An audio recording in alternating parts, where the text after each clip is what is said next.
입에서 뭐가 나왔어? 그거 올리덴탈 체크 가글이라 그런겨. 지금 쓰고 있는 가글 사용 후 확인해 보셨나요? 무색소, 무알콜, 무계면 활성제의 올리덴탈 체크 가글은 쉽게 나온 입안의 이물질을 눈으로 확인할 수 있습니다. 딴지마켓에서 판매 중입니다. 한글도 남보다 빨리 깨치고 참 똑똑했는데 갈수록 실력이 뒤처지는 것 같아 걱정이에요. 혹시 초등학교 교과서 본 적 있어요? 어려운 어휘가 너무 많아요. 학교에서는 어휘 개념을 하나하나 설명해 줄 시간이 정말 부족하잖아요. 그럼 어떡하죠? 내 아이의 어휘만큼은 내가 책임져야죠. 어휘 공부의 정성. 초등어휘 3000, 초등어휘 5000. 검색창에 초등어휘 3000을 쳐보세요. 말투 하나만 바꿔도 인사평가가 달라진다. 그냥 직장인. 팀장님 보고 드릴 게 있습니다. 센스 있는 직장인. 팀장님, 지금 잠시 시간 괜찮으세요? 보고 드릴 게 있습니다. 볼수록 기분 좋은 사람으로 만들어주는 메이크업 말투 3단계 전략. 직장인 자기계발서 1위. 모든 관계는 말투에서 시작된다. 위즈덤 하우스 미디어 그룹. 다이어트를 위한 꿀팁. 동결건조 채소와 곡물, 단백질 그리고 효소와 비타민, 미네랄로 만든 다이어트 전용 그린 스무디로 하루 한두 끼만 바꿔 드세요. 비타샵 그린 스무디 다이어트 1522-6648 1522-6648 혹은 비타샵을 검색해주세요.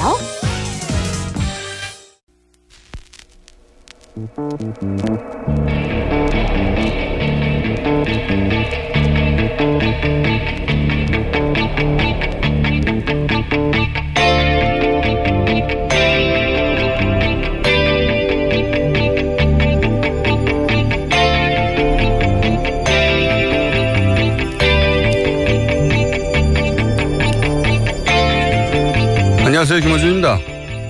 단독 서울시청 상공서 핵 터지면 36만 명 즉사. 어제자 동아일보 북핵 관련 기사 제목입니다. 시층 인근 주민은 몰수하고 200만 명 사상의 반경 300km까지 수십 년간 낙진과 방사능 노출을 피해가 이어진다는 분석 기사입니다. 서울에서 휴전선 최단 거리는 20km대입니다. 서울에서 평양 직선 거리는 200km대. 기사대로면 서울에 핵이 터지면 평양도 방사능 낙진이 수십 년간 이어집니다. 게다가 한 발만 쏘고 전쟁이 끝납니까? 핵전쟁이 나면 서울 시민만 죽는 게 아니죠. 한민족과 한반도 전체가 죽는 거지. 분석을 하려면 그렇게 하는 게 맞죠. 북한이 어디 인도쯤에 있는 게 아니지 않습니까? 2주 전 조선일보는 전술 핵만이 답이라고 주장을 했습니다. 그런데 그럼 보수 정권은 진작에 전작권을 받았어야죠. 앞뒤가 안 맞잖아요. 어차피 작전권도 없는데 무기만 늘리는 건. 문재인 정부가 북핵 문제를 해결할 수 있을 것인가? 결코 쉬운 일이 아닌 건 분명합니다. 그런데 대화는 필요 없고 강경 대응해야 한다는 보수 매체를 보고 있자면 그런 생각이 듭니다. 그래서 전쟁을 하자는 건가? 작년에 북한이 2번 핵실험할 때 박근혜 정권 휴전선에서 확성기 튼 게 전부였습니다. 전쟁이 그렇게 좋으면 지난 9년 보수 정권 때 전쟁 안 하고 뭐 했나요? 보수 매체가 북핵 문제를 얘기할 때의 문제는 그래서 대체 어쩌자는 건가? 그걸 모르겠다는 겁니다. 그래서 제 결론은 그렇습니다. 아, 자기들도 자기들이 무슨 말을 하는지 모르는구나. 김어준 생각이었습니다.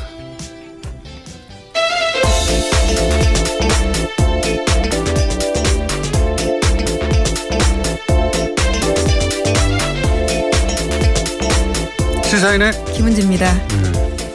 북한 뉴스가 아주 그냥 폭탄처럼 쏟아지고 있어요. 네, 핵실험이 워낙 큰 뉴스라서요. 근데 핵실험은 많이 했어요. 6차례 했습니다. 작년에 2번 있었다는 게 전혀 기억이 안 나잖아요. 작년에는 2번이나 있었습니다. 그때 이제 초강경 대응을 얘기하고 확성기를 틀었죠. 정말로 확성기를 튼 게 전부였어요. 초강경 대응 얘기하면서. 예. 아니 그러니까 저는 그게 이해가 안 가는 거죠. 예. 그렇게 전쟁을 좋아하면 전쟁하지 그랬냐고 9년 동안. 자, 일단 뉴스를 북핵 관련 뉴스가 많겠죠, 처음엔. 예. 네, 맞습니다. 문재인 대통령과 도널드 트럼프 미국 대통령이 어젯밤 전화통화했습니다. 북한의 6차 핵실험에 대한 대응 방안을 논의한 건데요. 한국의 미사일 탄두 중량 제한을 해제하기로 합의했습니다. 문 대통령은 한미 미사일 지침상 탄두 중량을 전면 해제하기로 합의했다는 사실을 발표할 수 있다면 북한의 아주 강력한 응징 메시지가 될 것이다 라고 말했고요. 이에 대해서 트럼프 대통령이 승낙의 뜻을 밝혔다고 합니다. 우리나라 무기에 대해서 우리가 제한을 푸는 걸 승낙했다는 표현 자체가 기분이 나쁘긴 하지만 어쨌든 그런 전자권 자체도 미국에 있고, 예, 그런 제한 협상을 우리가 해버렸기 때문에 대신 해구산에 이제 보호를 받는다 뭐 이런 식의 주고받는 결과. 근데 이번에 탄두 중량을 해제했다고 하잖아요. 이거 굉장히 큰 성과라고. 군사 전문가하고도 얘기를 따로 해봐야 되겠지만 간단하게 말하면은 전략핵 요즘 하잖아요. 전술핵 참. 전략핵은 도시 정도를 상대하는 거고 전술핵은 예를 들면 탱크 부대처럼 작은 단위를 작은 거예요. 그냥 전술핵이라는 게 조그만 핵인데 전술핵을 들여오면 우리 대가가 있죠. 한반도 비핵화 이건 물 건너 간다고 봐야 되겠죠.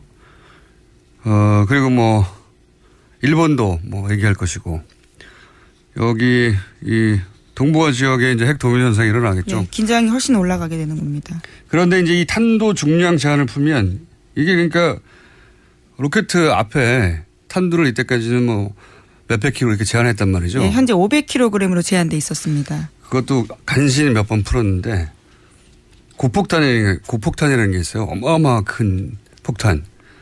그러니까 핵은 아닌데 전술핵 정도의 파괴력이 있는 겁니다. 이걸 풀면 이거는 핵 확산 금지 조약에 제한을 받지 않아요. 우리가 개발할 수도 있고 사올 수도 있어요. 마음대로.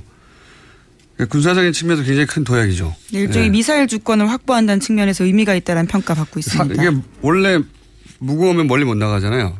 됐다 무거운 거 달아서 전술핵 정도의 파괴력을 가질 수도 있고 됐다고 무거운 걸 날리려면 사거리도 길잖아요. 사거리도 굉장히 긴 로켓을 만들 수도 있죠.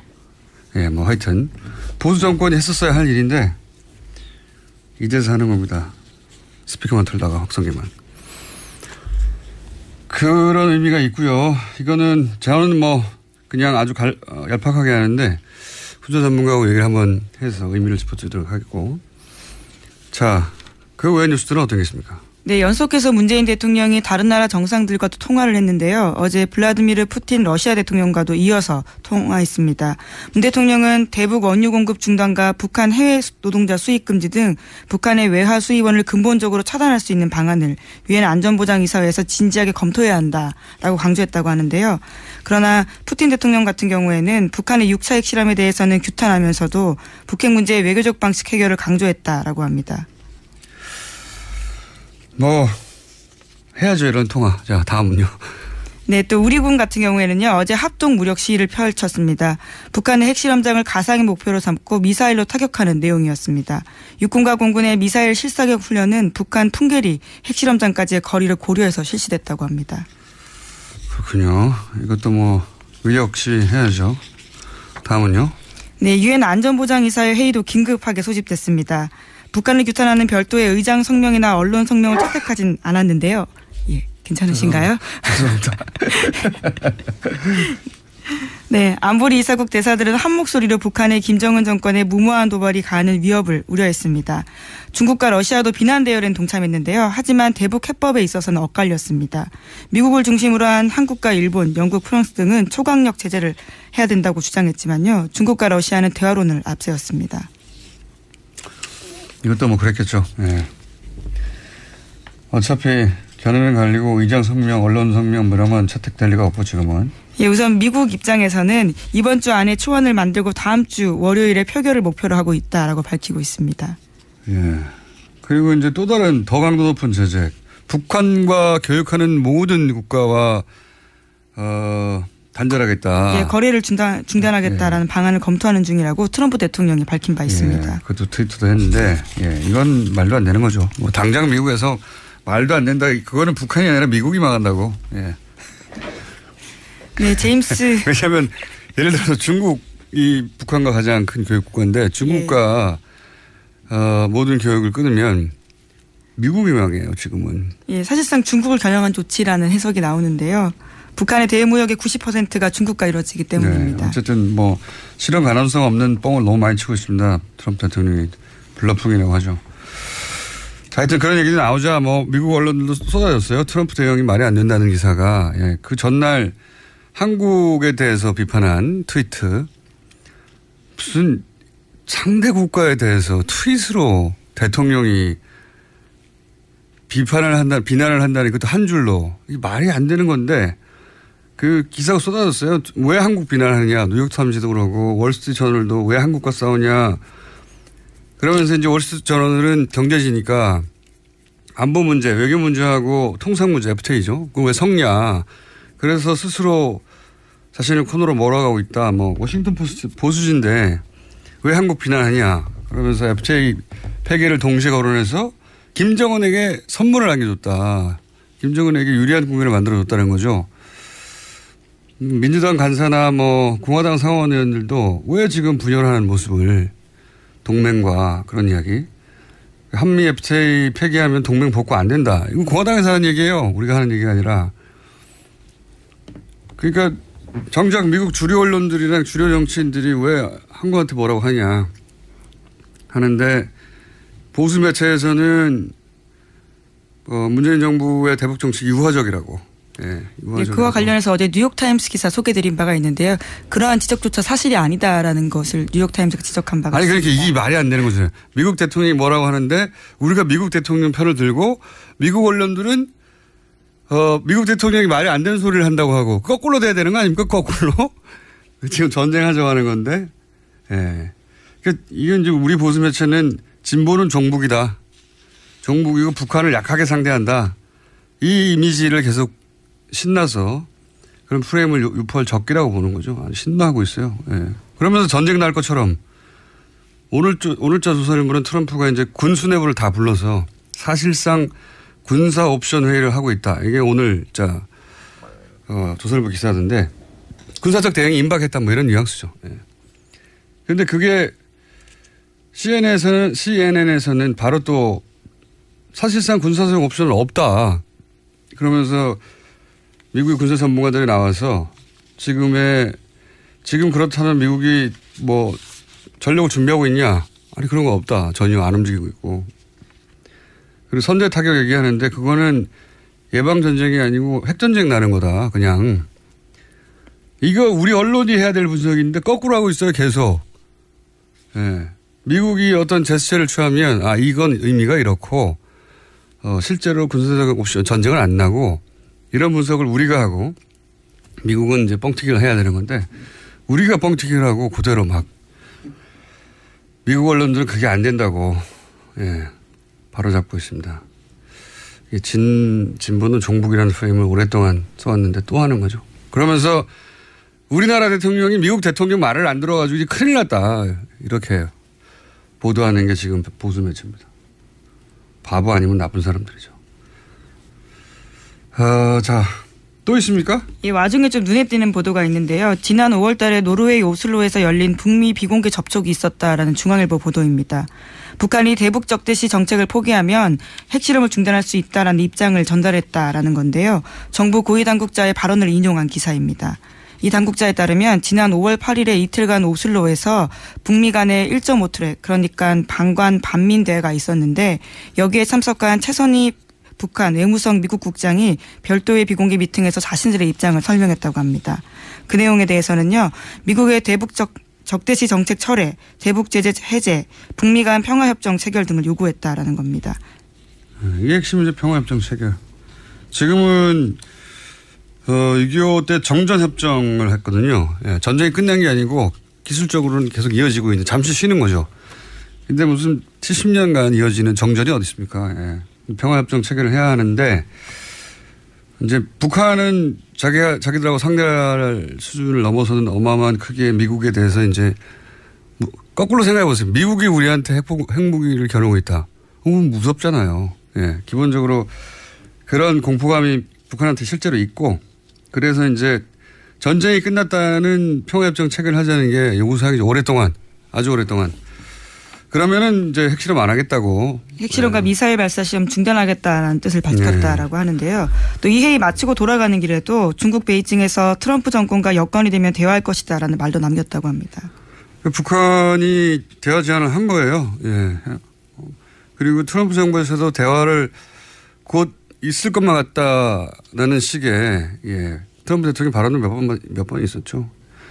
저는 이제 이 보수 매체 얘기 나왔길래 마무리를 해보자면 진보 진영은 간단해요. 전쟁 안 된다?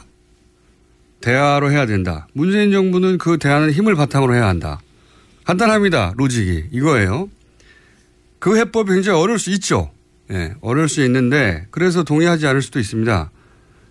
그런데 대화가 소용없다고 하는 이 보수 매체나 보수 진영의 주장을 듣고 있으면 그거 뭐 어떻게 하자는 건지가 없어요. 어떻게 하자는 거죠? 보수 정권은 지난 10년간 미국이 했던 대로 다 했잖아요. 대북제도 다 하고. 대북제도 다 했는데 북한이 무너지기는커녕 경제가 더 나아졌어요. 최근에. 북한의 특수한 어떤 폐쇄 경제가 적응을 한 거죠. 예. 강경당 외쳤는데 그러면 10년간 뭘 강경하겠습니까? 확성기를 튼 게 다인데 정말로. 그리고 한 게 없어요. 개성공단 문 닫은 게 전부예요. 그 다음에는. 개성공단을 문을 닫아서 관계 개선됐나요? 북핵을 포기했나요? 그러니까 이 보수 매체의 북핵 해법은 동의하고 반대할 게 없어요. 미국에 맡기자 말고는 뭘 어쩌자는 건지가 없기 때문에. 하도 뉴스가 갑자기 쏟아지길래 브리핑도 관련해서 쏟아진 걸로 하고. 자, 이거 미국 뉴스 말고 없습니까? 미국 관련된 북핵 뉴스 말고? 네, 이재용 삼성전자 부회장 관련된 재판 소식이 있습니다. 유죄 받은 바 있는데요. 이와 관련해서 핵심 증거 중에서 눈길이 가는 문건이 있다라고 합니다. 삼성의 청와대 실시간 보고가 의심되는 문건이라고 하는데요. 이 문건은 지난해 국정농단 의혹이 본격적으로 불거진 작년 10월 달에 안종범 전 수석이 국회 출석 등을 대비해서 보좌관에게 지시해서 만든 문건이라고 합니다. 문건에는 10월 22일 승마 관련 SS 보고라는 문구가 나오는데요. 여기에는 첫 마필 구입 완료라고 적혀 있고 정유라 선수용 마필 58만 유로, 보험 6만 6천 유로라는 액수도 기재돼 있다고 합니다. 특검에서는 수사 당시에 SS가 삼성 또는 최순실을 뜻하며 청와대가 삼성이나 최순실 씨에게 삼성의 정시 지원을 보고받았을 가능성을 추정한 바 있다고 합니다. 이거 약간 주시한 기사입니다. 그러니까 정유라 선수 말을 얼마에 샀다는 걸 실시간으로 청와대에 보고됐다. 네. 이 내용이잖아요. 근데 그렇죠. 이제 여기서 작은 화제는 SS 보고 SS가 삼성이냐 순실이냐 이거 아닙니까? 네. 특검이 특정하지 못했다라고 하는 것 같은데요. 네, 저는 이게 당연히 삼성이라고 보는 게 맞다고 보는 게 승마 관련 SS 보고 이게 이제 청와대 문건 제목이잖아요. 그러니까 제목만 보면 SS로부터의 보고거나 혹은 SS에 대한 보고 뭐 이렇게 볼 수 있지 않습니까? 뒤에 주어 서술어가 없으니까. 근데 이제 만약에 최순실로 SS를 보면 보고 주체가 최순실이 되는 거예요. 이럴 리가 없잖아요. 최순실 박근혜 대포폰으로 통한다는 얘기 있었고 안종범을 거칠 이유가 없죠. 서로 최순실가 무슨 얘기를 해도 안종범 수석이 그걸 비서관을 시켜서 일부러 문서로 날릴 리가 없죠. 예. 네, 관련해서 안종범 전 수석 수첩에도요. SS라는 표현이 나오는데 2016년 2월 15일 그러니까 박근혜 전 대통령과 이재용 부회장의 세 번째 독대가 있던 날 메모입니다. 이때 삼성의 요구사항이 SS라고 쓰여 있거든요. 삼성으로 보일 가능성이 큽니다. 그러니까 그 메모도 정황한 백업 증거지만 그래서 SS를 순실로 해석하면 뭐 말이 안 되는 게 너무 많아요. 본인이 최순실을 안다는 사실 자체를 안종범 수석이 철저히 숨기려고 했는데 그걸, 네, 그렇죠. 그걸 뭐 비서관을 시켜서 일부러 문서로 만들고 남긴다는 게 말이 안 되죠. 하필이면 시읒이 같아서 그런. 예. 네. 이거는 뭐 논란의 여지가 없는 것 같은데 어쨌든 특검은 그렇게 했고 법정에서도 특정되지 않았어요. 예. 근데 어쨌든 핵심은 뭐냐면 말구입이라는 게 이제 그 대통령이 말 사주라고 하니까 삼성이 말 사준 거 정유라한테 주는 것인지 알면서 뇌물인지 알면서 이런 얘기잖아요. 네, 그러니까 작년 10월에도 그런 보고를 했다는 거니까요. 이 문건이 청와대에 있다는 건 대통령이 이게 아마 이렇게 된 거겠죠. 말구입 어떻게 한 거야? 하고 안정무 수석한테 물어보고 안정무 수석은 거의 실시간이니까 삼성한테 확인해서 그걸 보고서로 만들어서 대통령한테 보고하려고 했다. 그러기 위해서 비서관에 정리시킨 거다. 이렇게 보여지는데 이게 드러낸 건 대통령이 삼성에게 말 사주라고 했고 정유라 특정해서 그걸 또 직접 스스로 대통령이 챙겼고 하는 뇌물의 증거가 되는 거죠. 중요한. 그 흔적이 청와대 문건으로 남았다. 뭐 이런 거죠. 아주 중요한 문건. 근데 고법에서 이제 삼성이 고법을 기다린다고 해서 저희가 잊지 말라고 계속 이 문제를 다루겠습니다. 자, 제목 정도 한 몇 개 읽을 수 있을 것 같아요. 네, 국가정보원 적폐청산 TF 관련해서 계속 소식 전해드리고 있는데요. 48명의 댓글팀장 검찰에 수사 의뢰됐습니다. 이 가운데 유명한 교수가 있다고 했는데 이름이 특정됐습니다. 서경덕 성신여대 교수가 포함되어 있는데요. 국정원으로부터 월 200만 원의 돈을 받았다라고 TF는 보고 있는데 이에 대해서 서 교수는 평소 알고 지내던 국정원 직원이 자신의 이름을 도용했다라고 반박하고 있습니다. 근데 이제 이게 돈을 200씩 몇 차례. 예, 2달 받았다라는 건데요. 영수증이 있다는 거죠? 네, 수령증이 있다라는 겁니다. 약간 좀 납득이 쉽지 않은 대목이 있긴 해요. 왜냐하면 물론 친한 국정원 직원이 사적으로 알려줬을 수 있죠. 네, 당신의 명의를 도용했다고, 미안하다고, 나중에. 근데 이제 납득이 쉽지 않은 대목은, 단순히 이름만 도용했으면 모르겠는데, 이거는, 그럼 실적 때문에 단순 허위 보고가 된 거죠. 그것도 뭐 징계 대상이긴 하겠지만, 영수증이 있거든요. 돈이 사라져, 횡령이 되는 거거든요. 돈이 결부되고 횡령이 되면 이건 훨씬 더 높은 수준의 처벌, 뭐 퇴직이나 처벌 대상이 될 수 있는데, 근데 이제 알려줬다는 건 서 교수를 통해서 공개될 수 있다는 거를 서 교수는 당연히 공개할 수밖에 없죠. 자기 명예를 위해서 실제로 이런 일이 일어났다면 실제로 국정원 직원이 내가 그렇게 명예를 도용했다고 알려주면 그게 공개될 수밖에 없단 말이죠. 근데 이게 어떤 위험이 있냐면 그러면 국정원 직원 내부 조사 때 거짓말을 하게 됩니다. 그렇죠? 근데 그 거짓말한 게 국정원 내부에서 밝혀지고 덮인 게 아니라 언론을 통해서 국정원 자체 조사가 부실했다라고 알리는 셈이 되거든요. 국정원 직원은 더 큰 처벌을 받을 수가 있어요.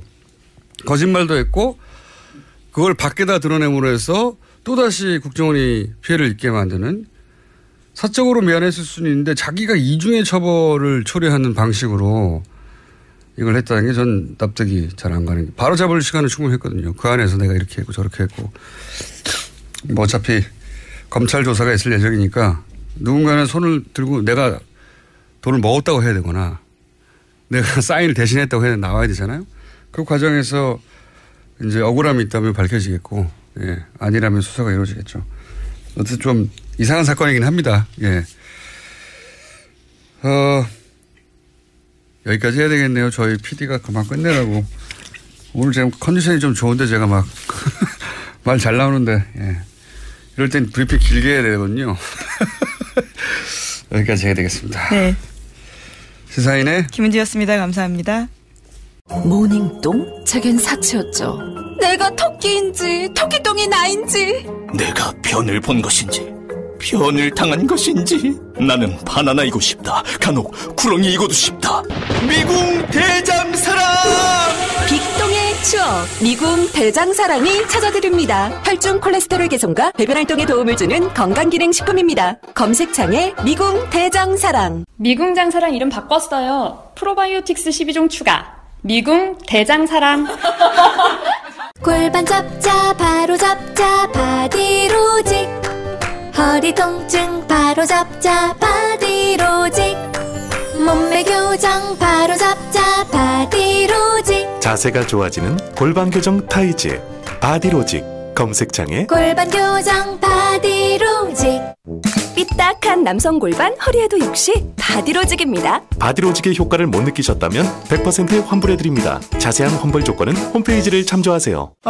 또 떨어졌어. 너 또 입사 시험 봤어? 아니, 차량용 핸드폰 거치대 말이야. 여러 개 사봤는데 실패의 연속이야. 떨어지고 시야 가리고 운전석에서도 멀고 뭐 좋은 거 없을까? 싼 것만 찾으니까 그렇지. 제대로 된 거 하나 사서 편리하게 쓰는 게 더 낫지. 그런 게 있어? 그럼 있지. 1, 2, 3 할 때 2, 힘 세다 할 때 힘, 투힘. 투힘? 2배로 힘이 세다는 건가? 네이버 검색창에 투힘을 검색해보세요. 대한민국의 공영방송은 그 신뢰가 바닥까지 떨어졌습니다. MBC는 참담하게 망가졌습니다. 이명박 박근혜 정권 근 10년 공영방송 장악은 집요하고도 무도했습니다. 저희들 안에서 저항하고 한순간도 싸움을 멈춘 적 없었지만 부족했습니다. 그래서 여러분 실망하고 또 화나 있는 것 잘 알고 있습니다. 지금보다 더 매섭게 질책하시고 따갑게 비판하시더라도 절대 외면하지 마시고 끝까지 응원해 주시기를 감히 당부드립니다. 죄송합니다. 그리고 고맙습니다.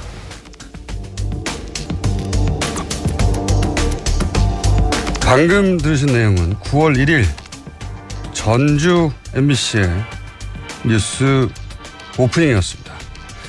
이 오프닝의 주인공 전주 MBC 김한광 앵커 전화 연결해보겠습니다. 안녕하세요. 예, 안녕하십니까. 뉴스 오프닝으로 언론 인터뷰를 하신 건 처음이죠? 예, 처음입니다. 예. 이런 내용으로 이제 방송을 하신, 오프닝을 하신, 그리고 방송국에서 미리 알았으면 못하겠을 것 같긴 한데, 이런 내용으로 오프닝을 하신 이유가 뭔가요? 좀 그 배경을 이야기하자면, 그 과정을 이야기하자면 좀 길 수도 있는데요. 네. 결론적으로 제가 뉴스 앵커를 맡은 지, 저는 실은 기자거든요. 네네. 보통 우리 일반 시청자들이 알고 계시는 거하고 달리 지역에서 뉴스 앵커라는 것은 서울하고 달리, 서울은 그 보직이어서 인사 발령의 대상인데요. 지역에서는 저는 기자이기 때문에 기자 일을 낮에는 하고 동료들이 퇴근하고 난 후 8시 이후에 회사에 다시 들어와서 진행하는 귀찮고 번거로운 일 정도에 해당합니다. 그걸 제가 2년하고 만 1개월을 했는데요. 보통 이 귀찮고 번거로운 일이기 때문에 한 1년 정도 되면 기자들이 진행을 할 경우에 예를 들어서요. 한 1년 정도 하면 바꾸는 일이 잦습니다. 이게 가외 일이군요, 이게. 그렇죠.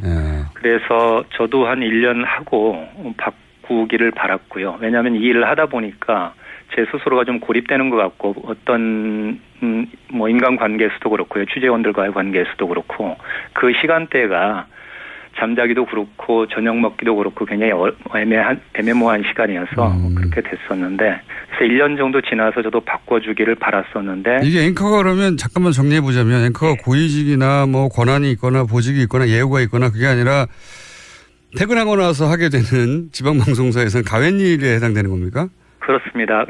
전혀 보직이 아니기 때문에 인사발령 대상이 아니고요. 보도 책임자가 예를 들어 보도국장이 너 오늘부터 이 일 해. 그러면 해야 되는 그렇군요. 그런 일이죠. 그러면은 오히려 뭐랄까요? 뒷방으로 물러가.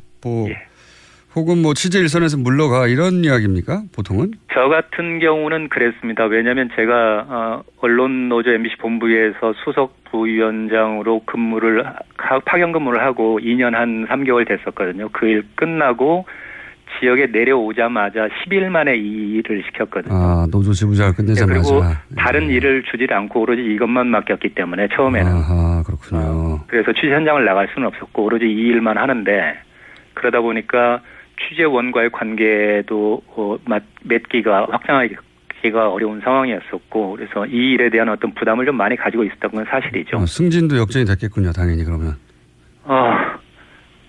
그런 부분은 좀 이렇게 내밀한 부분, 인사 부분이기 때문에 제가 개인적으로는 어떻게 말씀드릴 수는 있겠는데 하여튼 인사권자가 고백해주지 않는 하는 그 부분에 대해서는 제가 뭐라고 말씀드리기가 애매한 측면은 있습니다. 하여튼 결과적으로는 역전됐군요. 그게 의도가 있는 건지 없는지하고 무관하게 결과는 좀 좀 상상에 맡기겠습니다. 자, 뭐 여러 가지 이건 사적인 이야기들이고 공적으로도 지금 MBC가 총파업을 하게 되는데 이게 이제 본인도 동참하는 의사를 밝힌 거 아니겠습니까? 예, 그렇습니다. 근데 이게 함께 하시는 분들 뭐 다른 아나운서나 혹은 뭐 함께 일하는 방송국의 다른 분들에게 피해가 갈까봐 미리 말씀을 못 하셨을 것 같기도 한데요. 어떻습니까?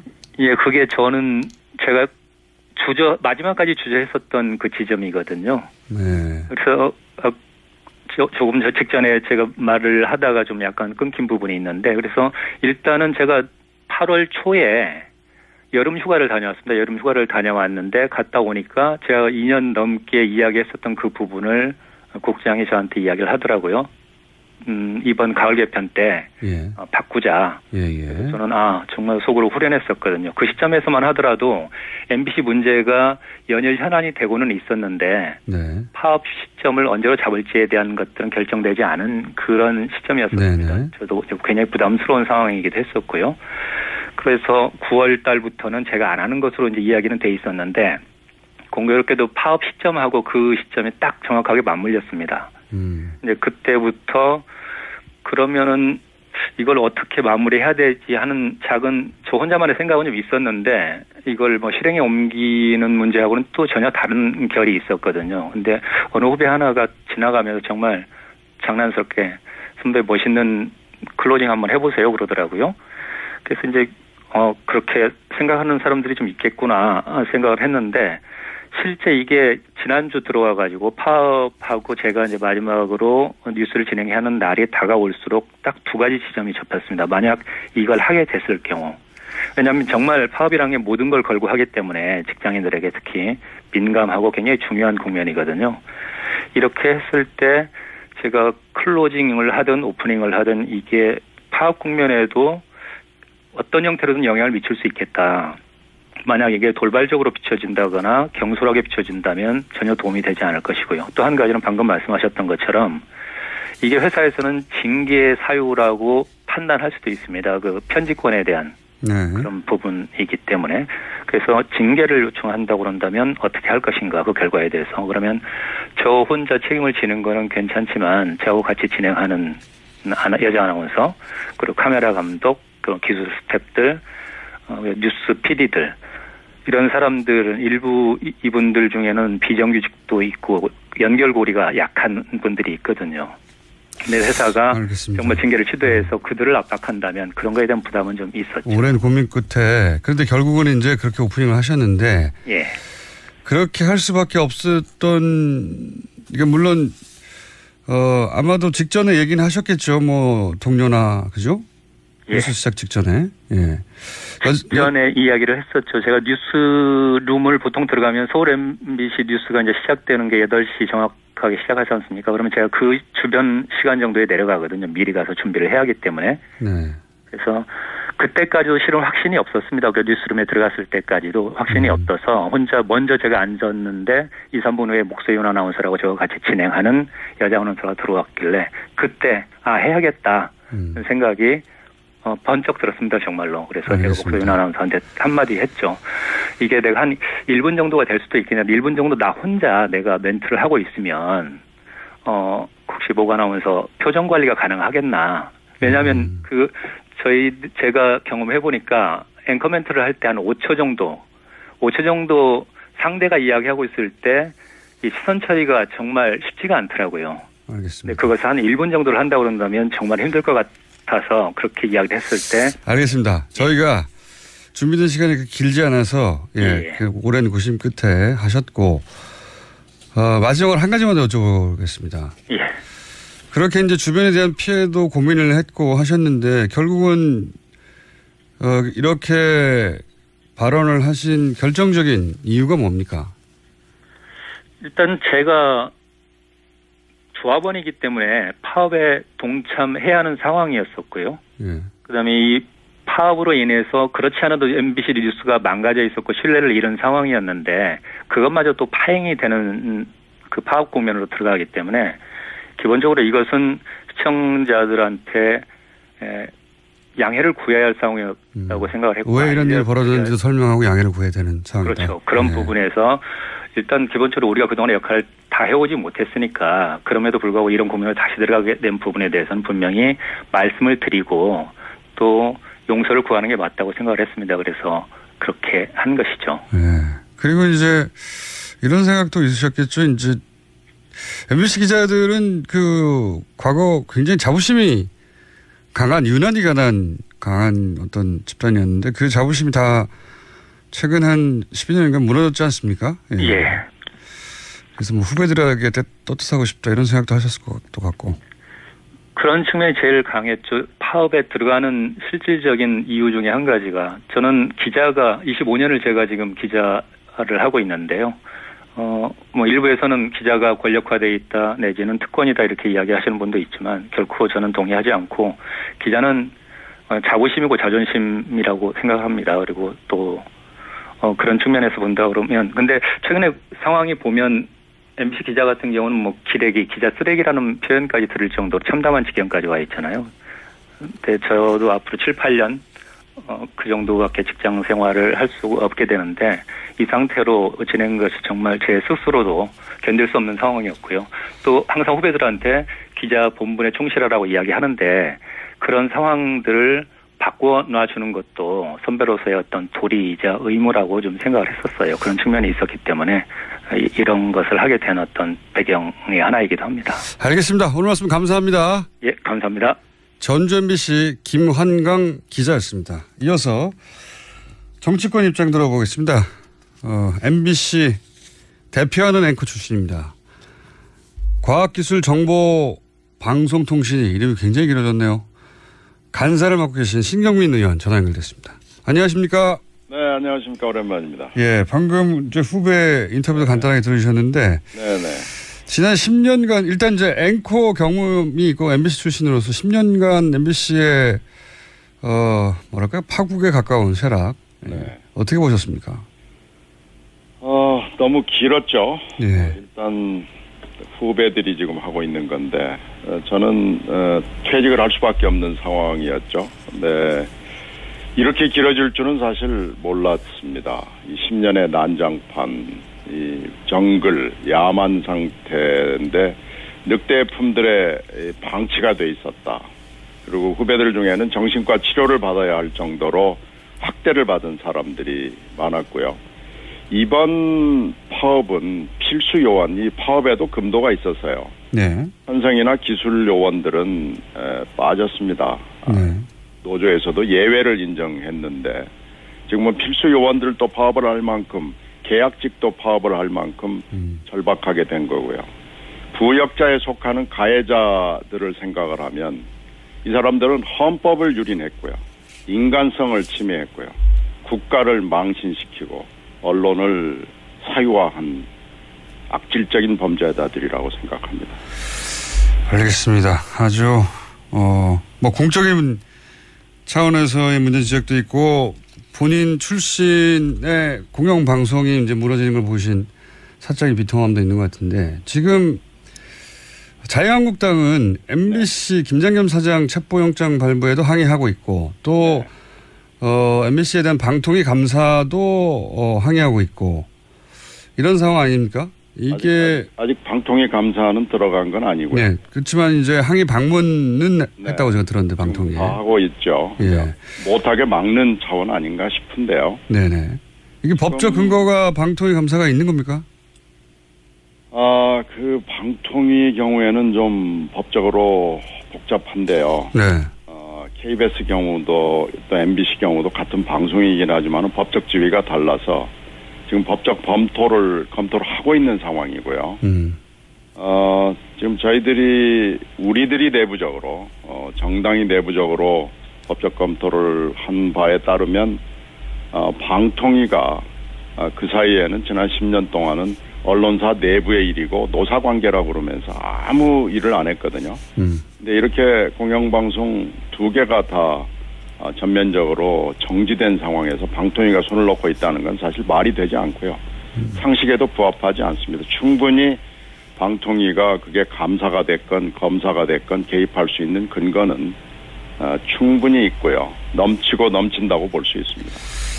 직원들은 MBC도 그렇고 KBS도 그렇고 특히 MBC 같은 경우에는 직원들이 여러모로 학대당했다 또는 그런 식의 증언이 많으니까요. 그 자체만 따지더라도 감사를 해야 될 것 같긴 한데 지금 사실 국가가요. 입법, 행정, 사법 그리고 정당까지 포함해서 방관하고 방조하고 비호를 해줘서 언론을 파괴할 뿐만 아니라 언론 자유를 보장해야 되는 민주주의를 파괴한 거거든요. 그러니까 이건 헌법부터 시작해서 법까지 모든 것을 다 망가뜨린 거고요. 정당은 무자격한 사람들 공천을 해가지고 이 망가뜨리는데 사실은 공범이라고 볼 수가 있습니다. 근데 이것을 법을로 있느냐라고 묻는 것은 공당으로서 해야 될 일이 아니고요. 지금 타락한 민주주의가 이런 추락한 공영방송을 만들었기 때문에 이 야만과 이 정글 상태는 끝내야 됩니다. 최근에 이제 김장희 MBC 사장에 대한 체포영장 발부된 거 두고 뭐 현직 공영방송 사장인데 체포영장까지 발부했어야 하나. 네. 이런 주장도 있습니다. 특히 뭐 자유한국당에서는 이것이 공영방송을 무너뜨리는 거라고 주장하고 지금 국회 일정도 거부하고 있지 않습니까? 그렇죠. 이 주장에 대해서는 어떻게 생각하십니까? 그래서 이렇게 묻고 싶습니다. 이런 야만적인 방송사가 전례가 있었는가? 지금 전례를 얘기하는데 이 사범, 노사사범, 노동사범으로 얘기하면 전례가 너무 많아서요. 작년 같은 경우에는 뭐 1,400건이 넘고 그중에 영장 발부도 많았습니다. 네. 그렇기 때문에 이건 전례는 너무 넘치고 지금 구속영장을 청구한 게 아니고요. 그렇죠. 조사받으러 나오라고 체포영장을 내놓은 걸 가지고 지금 전례가 있느니 없느니 그러는데요. 이건 뭐 너무나 많습니다. 이런 노사관계에서 엉망으로 했던 이 사측이 너무 많다는 얘기죠. 그런데 이런 방송사는 전례가 없어서 이런 체포영장을 내놓은 거고 이미 김장겸 사장은 4번이나 소환 요구에 응하지 않았고요. 노동부가 조사 차원을 넘어서서 혐의를 잡고 수사에 이미 들어간 상황이고 그래서 검찰이 청구를 법원에 한 것을 법원이 발부한 거거든요. 그러니까 이런 방송사가 과연 있고 이런 사장이 과연 있느냐라고 묻는 게 맞고요. 그러면 이걸로 국회를 세울 정도가 되느냐라는 문제는 또 다른 차원의 문제인데요. 이건 공범 선언이고 적폐 선언을 한 거나 마찬가지고요. 다른 정치적 목적이 있을 수밖에 없다고 의심을 받지 않을 수가 없고요. 정당이 이게 지금 100명에 육박하는 제1야당이라는 데가 의총을 하고 별회의를 다해서도 아무 반성의 목소리, 성찰의 목소리, 사과의 목소리가 나오지 않는 것은 이건 중증입니다. 기억상실이 걸린 거거나 아니면 선택적 기억을 하거나 아전인수가 도를 지나쳐서 이건 정당이 반성을 해야 되고 지금 안보 상황이 생긴 상황에서도 어저께 북한 규탄 결의안을 하는데도 빠졌거든요. 그리고 버스 타고 지금 각 국가기관들을 순회 순방하면서 이른바 뭐 항의 방문이라는 걸 하고 있는데 어이가 없고요. 자기 모습과 자가당착 자승자박에 빠져 있다고밖에 볼 수 없습니다. 김장경 사장 이게 뭐 크로스 체크 된 건 아닌데 본인이 직접 인정한 건 아닌데 김장겸 MBC 사장이 본인이 무너지면 자유한국당이 무너진다고 발언했다고 지금 알려지고 있습니다. 뭐 그런 얘기들이 지금 정가에 많이 돌아다닙니다. 그 MBC 측과 자유한국당의 어떤 특별한 관계에 대한 추가적인 정보가 있었습니까? 혹시? 이런 얘기 말고? 지금 정가에 돌아다니는 얘기는 이것도 뭐 확인이 안 됩니다만은, 원래 이 김장겸 MBC 사장이 철저하게 구새누리에 친한 기자였거든요. 예. 그래서 돌아다니면서 비슷한 얘기를 하고 다녔고요. 과거에도. 그에 대해서 고개를 끄덕거리는 사람들이 많다는 거죠. 지금 자신들이 한 짓을 다 잊어버렸고요. 뭔지도 모르고 이게 이 사람들의 인식 수준이고 지능이라고 저는 봅니다. 그래서 이거 지금 판단을 잘못해도 너무 판단을 잘못하고 있는 거고 이미 보호막은 사라졌고요. 더 올 구명보트도 이제 없고요. 국민들이 촛불로 이 낙하산 줄을 끄는 거 아니겠습니까? 알겠습니다. 그러니까 뭐 김장겸 MBC 사장이 그 이전부터 자유한국당 이전에 정당과 가까웠고 뭐 이런 얘기를 하면 끄덕거리는 사람이 많다. 그만큼 오래된 얘기다 이런 말씀이신 것 같고요. 그렇죠. 예. 구체적으로 이제 방송관계법 이런 상황을 더 이상 반복되지 않도록 하기 위해서 방송관계법 개정안이 지금 계류 중인데. 그렇죠. 이 방송관계법도 뭐 말들이 많습니다. 지금 여권 7명, 야권 6명으로 그 추천하는 이사진을 확대해가지고 3분의 2 동의를 받아야 사장이 임명될 수 있도록 이렇게 바꾸겠다는 거죠, 지금은? 네, 특별다수제를 인사 상황, 사장의 인면에서는 정해놓자라는 거고요. 네. 이것이 지금 발의가 돼 있는 상황인데 160명이 넘는 국회의원들이 서명을 했기 때문에 네. 사실 오늘 투표를 하면은 되는 거죠. 300명 중에서 과반을 넘긴 사람들이 발의를 했기 때문에. 네네. 지금 그런 상황에 있는 게 벌써 오래됐습니다. 그런데 이제 이게 아직도 뭐랄까요, 논쟁 중에 있는 것이 문재인 대통령도 그런 말을 했고 또 그런 문제 지적을 하는 분도 있는데 이게 이제 7명, 8명 해서 3분의 2 동의를 구해야 하니까 네네. 결국은 이도 저도 아닌 기계적 중립을 지키기만 하는 사람이 나오지 않겠는가 이런 지적도 있고요. 그렇죠. 이 법은 뭐 그냥 갑자기 나온 게 아니고 네. 김제철 방지법으로 4, 5년 전부터 논의를 해가지고 만들어 놓은 거거든요. 그래서 그러면 김제철 같은 이런 최하질의 공영방송 사장이 나오는 걸 막아보자라는 거였는데 당시 또 하나의 현실은 당시 새누리당이 이제 여론이 비등하니까 방송관계법을 또 지배구조를 한번 바꿔보자는 그 회의장에 나왔어요. 나왔지만 내심은 하여튼 공영방송을 어떻게든지 장악하겠다는 내심이 있기 때문에 이런 새누리의 내심을 모두 다 알기 때문에 정치적으로 현실적으로 타협할 수 있는 안을 만들어보자라고 해서 여론을 등에 업고 이 김제철 방지법을 내놓은 건데 네네. 이게 이제 최고 내지는 차선의 인물이 들어오기는 좀 어려운 구도 아니겠습니까? 그렇겠죠. 왜냐하면 3분의 2 동의를 구한다는 것은 지금 뭐 자유한국당도 네, 그래서 이 시민단체들이 그건 알겠는데 이 법의 문제점이 너무 분명하니까 반대한다라는 입장을 진지게 내놨고요. 네네. 특히 지금 해직 기자인 제 MBC 후배인 그 이용마 기자 투영 중이죠. 이용마 기자는 신선배 다 좋은데 이번만은 좀 하지 말아주세요라고 애청을 합니다. 간청을 합니다. 방송관계법이 계류 중이긴 한데 이 법안이 또 다른 개정안이 나오거나 할 수도 있겠군요. 그래서 지금 이제 그런 차에 문 대통령이 보고를 받는 자리에서 이것을 지적을 한 거니까요. 네. 그러나 당론으로 이미 또 김제철 방지법은 발의가 돼 있고요. 네네. 저희들이 이 현실적인 안과 NGO나 대통령이 지적하는 이런 문제점 사이에서 고민은 좀 해볼 필요가 있다라고 생각을 합니다. 네, 알겠습니다. 아직 지금은 고민 단계인 거죠? 네, 그렇죠. 이건 한번 들여다보자 이런 단계입니다. 알겠습니다. 오늘 여기까지 듣겠습니다. 감사합니다. 네, 고맙습니다. 의원님. 네네. 제가 시간을 잘못 봐서 1분이나 일찍 끝낼 뻔했습니다. 그래요? 네. 자, 이거 굉장히 중요한 사안이어서 좀 아쉬웠긴 한데 잘 됐습니다. 그러니까 지금 계류 중인 방송관계법이 최악의 상황에서 발의된 것이기 때문에 지금 상황과는 여러 가지 상황이 바뀌어서 맞지 않는데 그래서 시민사회에서는 끊임없이 문제 제기가 있었는데 그럼 이걸 어떻게 할 것인지는 논의는 해봐야 하는 단계다 이런 말씀이신 거죠. 방송통신위원회가 방송미래발전위원회를 만들어가지고요. 이걸 생각을 해보겠다는 거예요. 그래서 뭐 그렇다면 저희들이 당론으로 돼 있는 건 그 상태로 그대로 두고 방송통신위원회의 논의 과정을 좀 지켜보겠습니다. 알겠습니다. 더 좋은 안이 지금 영국 아니나 독일 모델을 얘기하는 분들이 많거든요. 알겠습니다. 오늘 한번 들여다보겠습니다. 여기까지 듣겠습니다. 감사합니다. 네, 고맙습니다. 더불어민주당 신경민 의원이었습니다.